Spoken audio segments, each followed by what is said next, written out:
Today we are going to discuss research design. It's just like we design some project. We design a research design is a plan, structure, and strategy of investigation, so conceived as to obtain answer to research question or problems. This plan is a complete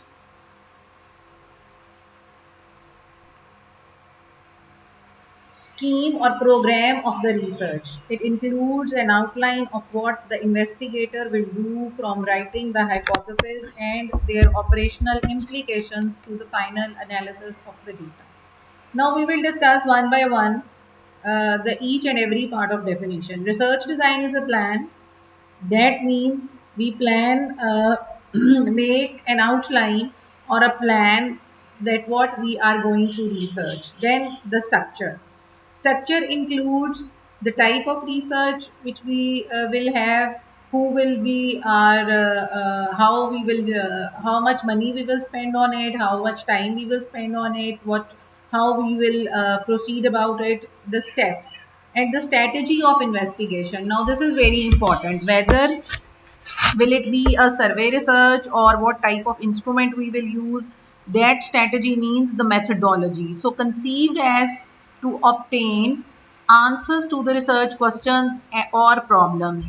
Before planning all the research design, we have developed, or we need to develop our research questions and problems. So when we have some research questions and problems, ultimately we will plan for around that research problems and question the structure and the strategy of the research. The plan is the complete scheme or program of the research.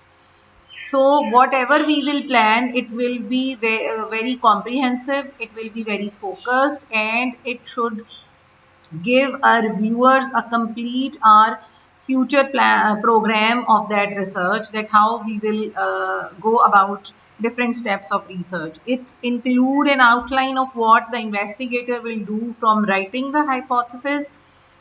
We all know that the first step in research after the identification of problem is, or you can say the part of identification of problem is, writing hypothesis and the operationalizing that hypothesis, operationalizing the final implications of data analysis also. So from day one, we will define each and every terms in the research.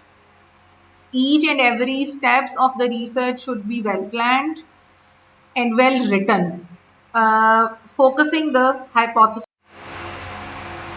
A traditional research design is a blueprint of detailed plan for how a research study is to be completed. So another definition is that a traditional research design is a blueprint, an outline of a detailed plan of how a research study is to be completed, operationalizing variables so they can be measured, selecting a sample of interest to study, collecting data to be used as basis for testing hypotheses, and analyzing the research. So this is basically the collection of the data, testing or hypothesis, analysis. Each and every step of research will be planned ahead before conducting the actual research. So this is research design. Different types of research designs which we will discuss in detail in different classes and topics. The function of research design is to conceptualize an operational plan to undertake the various procedures and tasks required to complete your study. That means that this research design is actually now help you to be very practical and to write down the procedures and tasks which is needed to complete that research. Ensure that these procedures are adequate to obtain valid, objective, and accurate answers to the research questions. Killinger calls this functions control of variance. So in this research plan or research design, basically we control the variance. We all know that in research we have variables. So the variables which we have in research have some variation as we all define them, but we at a time cannot study all the variations in the variables. So for that purpose, Krillinger says that actually the planning of research or the research design is where we control our variance.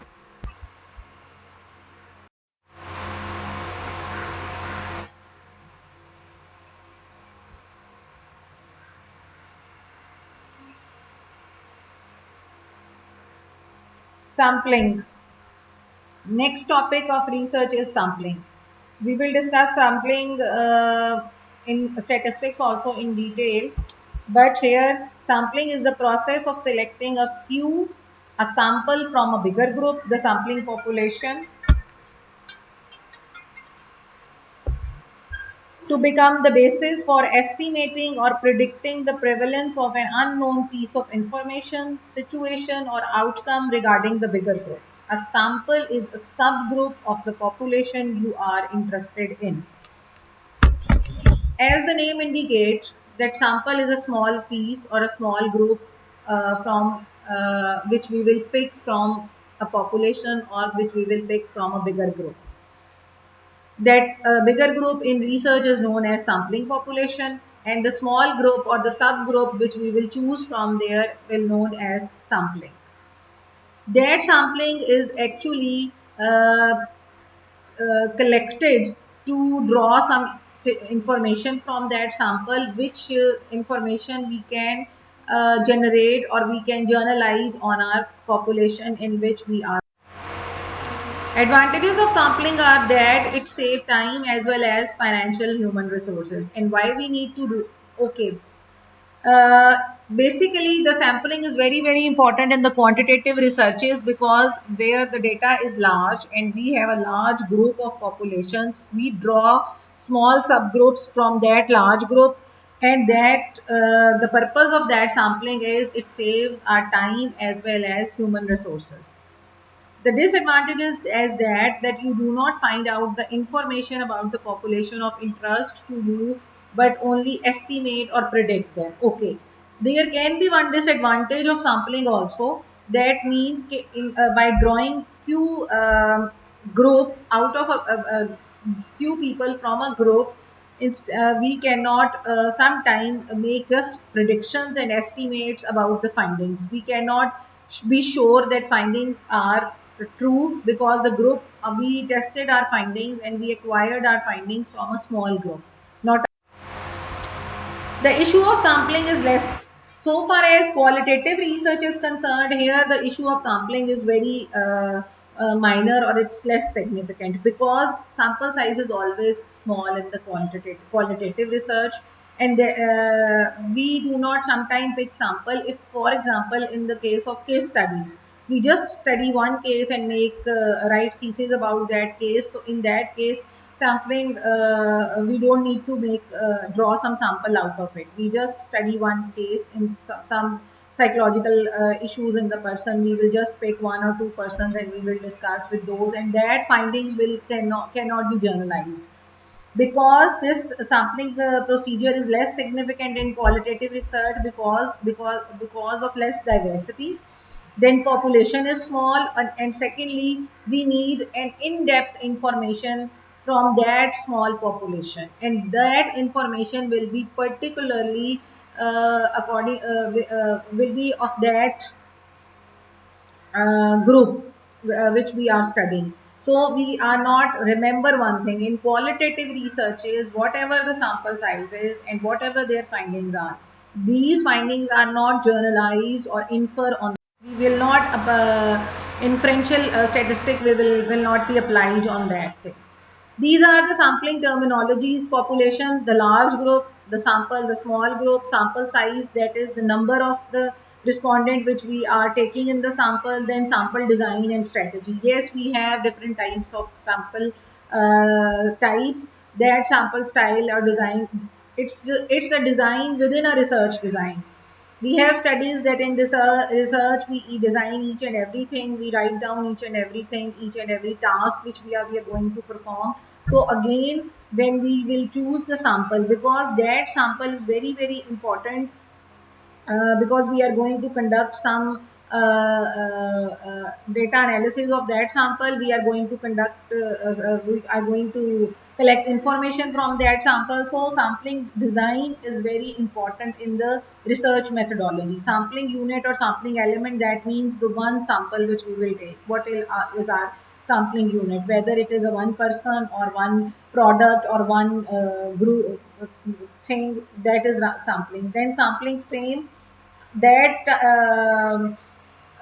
area, that means, for example, if you are collecting the sample from some different age groups, your age group or sampling frame will be age 25 to 35. You are going to take this much sample, that is your sampling frame. Statistics which we will apply, the formula which we will apply on the sample. First of all, we will apply some formula on our population to calculate our sample size, that is sampling statistics. Then population parameters and population mean is also important in sampling. Then saturation point, sampling error. Then sampling error is like instrumental error.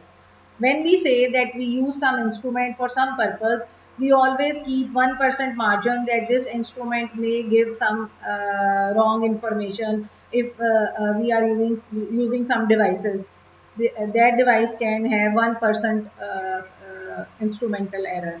Similarly, in sampling, we have may have sampling error also, because if we are not collecting the sample which is too representative of the population, then it will be the sampling. Types of sampling: random sampling, probability sampling design, non-random sampling, non-probability sampling design, and first of all, random and probability sampling design. As the name indicated, indicates that we will pick people randomly without any calculation. So the probability sampling, we call it also probability sampling, because every individual or every unit in the sample has the equal probability to be selected to in the sample. First of all, in this we have simple random sampling. We have a group of 100 people and we randomly pick 25 out of those 100. That is simple random sampling. Without any calculation, we will just pick them randomly. Stratified sampling further is divided into proportionate stratified sampling, disproportionate stratified sampling. Stratified sampling is where we have two different strata. We divide our population into two stratas or groups. That stratas, and then from that stratas we will pick the sample. How we can pick the sample? You see these two types. Proportionately, we can pick the sample from those two stratas or three stratas, whatever stratas we will pick. Proportionate sampling means if the strata size is small, big. For example, we want to collect some data from the public sector universities and private sector universities. So public sector university will be one strata and private sector university will be the second strata. Now, if we will pick them proportionately in the proportionate stratified sampling, if we will apply there, we will see if the private sector universities are large in number as compared to public sector university, we will pick more private sector universities and less public sector university. This will be the proportionate stratified sampling, that according to the proportion of that population or that strata, we picked sample from there. Disproportionate stratified sampling is where we pick both the groups or both the stratas, we will pick a sample of equal size. Whatever the sample, proportion of the private sector universities or the public sector university, we will, for example, will pick two public sector universities and two private sector universities, and we will choose those. We will choose, we will apply all our research on these four universities, two from each strata. So this will be our disproportionate stratified sampling, because private sector universities are more in size. Then we will have other parameters also. If we are comparing it with the public sector university, we can see that private sector university, which are very close to public sector universities in other factors like area wise, number of student wise, then it will be other parameters which we will see. So our sample will be true. This proportionate sampling does not mean that it will not be the true representative of that population. We will make it or make sure that it should be the true sample of the disproportionate of the population.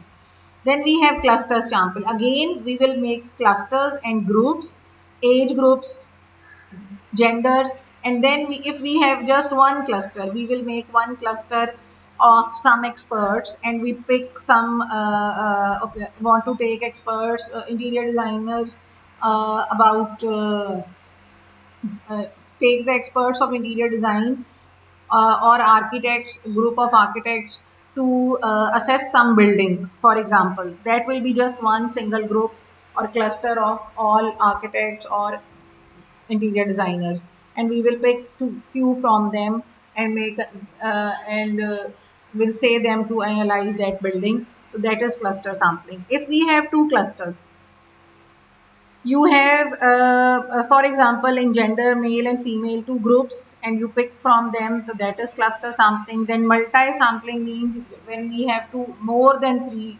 clusters, two clusters, that is age groups 25 to 35, then 36 to 35 to 45, and 45 to 55. So this will be our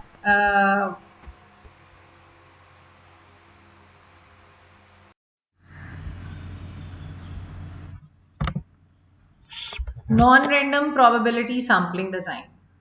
This is sampling type.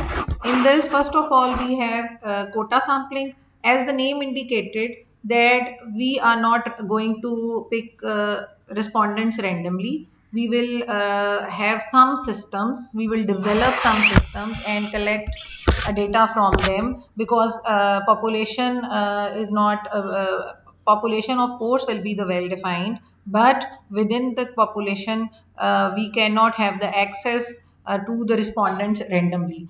First of all is quota sampling system. Quota sampling system means that we assign some number to some group.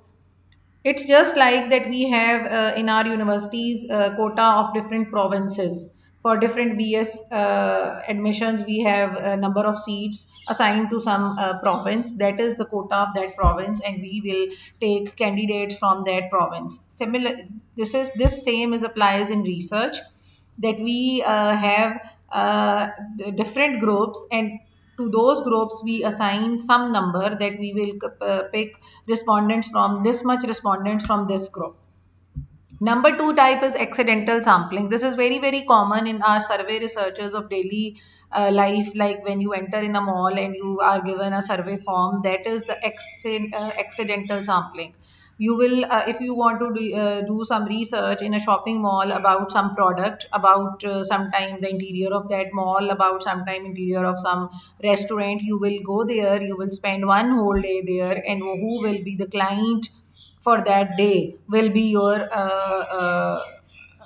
sample, will be included in your sample. So that is the accidental sampling. Who is accidentally enter in that mall, in that area, and he is going to be surveyed. That is the accidental sampling. Then we have the judgmental sampling technique or sampling type. Here you will, it can be called as a purposive sampling also, that purposely you have some parameters and you judge first of all the respondents on that parameters, and then you will give them your research form or the survey form or the questionnaire to fill that. So at the same time, you have the next type is the snowball sampling. As we will collect snow in a ball from different parts of that area, if you will go to the hilly area, here we know just 2 3 persons to whom we can collect data, and we use their contact list, and then we will say them that please share with your friends this list, and their friends will share with their friends further. It's just like that you do some survey on WhatsApp, you send something on WhatsApp group, and then you will say that group members to please share in your contact list also. So in this way you will collect. This is very much common in these COVID situations, because most of the times we devise our researches on Google survey forms, and these Google survey forms we will share with different WhatsApp groups and instruct our friends groups or the family groups to further share it to collect data. So that is a very effective method on social media. That is all about our sampling lecture. We will inshallah discuss in detail in the from discuss this in from statistical point of view also.